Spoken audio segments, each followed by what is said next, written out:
పాశ్చాత్య సంస్కృతిని వీడి మాతృదేశం మాతృభాషల పట్ల భక్తిభావంతో నడుచుకొని ఉన్నత స్థితులను చేరాలని మాజీ ఉపరాష్ట్రపతి వెంకయ్యనాయుడు పిలుపునిచ్చారు.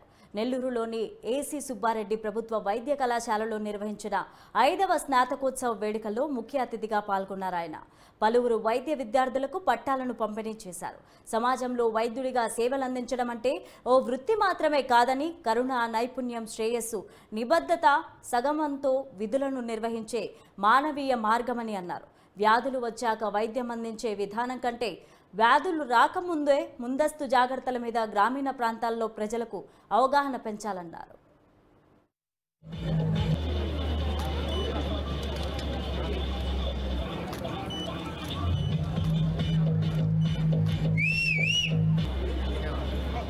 మీ ముఖంలో కళ కూడా వస్తుంది.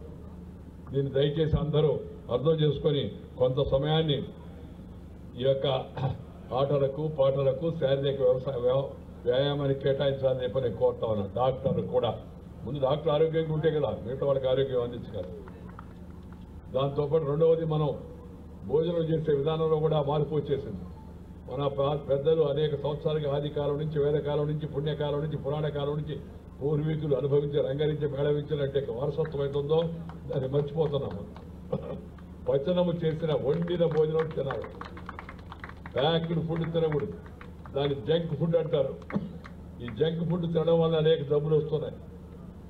మన ఎవరు చెప్పారు సార్ ఇప్పుడు అంతా ఫుడ్ అంతా ఇన్స్టెంట్గా దొరుకుతుందని. ఇన్స్టెంట్ ఫుడ్ అంటే కాన్స్టెంట్ డిసీజ్ అని గుర్తుపెట్టుకోవాలి. Instant food means constant disease. Food cannot be instant, it has to be cooked. ఏదైనా సరే దాన్ని వండాలి కదా. వండకుండా పచనం చేయకుండా ఫుడ్ ఎలా వస్తుంది?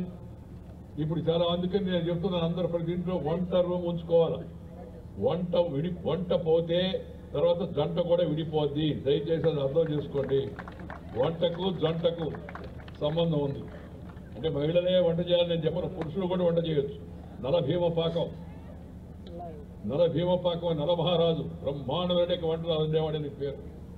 భీముడు విరాట పర్వంలో మనకు తెలుసు ఆయన పాకం ఎంత గొప్పగా ఉండేదో. వరుళ్ళుగా ఆయన దాంట్లో అప్పుడు కొంతకాలం గడిపాడు. అందువల్ల పురుషుడు స్త్రీలు అందరికి కూడా వంట మన బాధ్యత. వంట రూమును కాపాడుకోవాలి. ఈ టొమాటో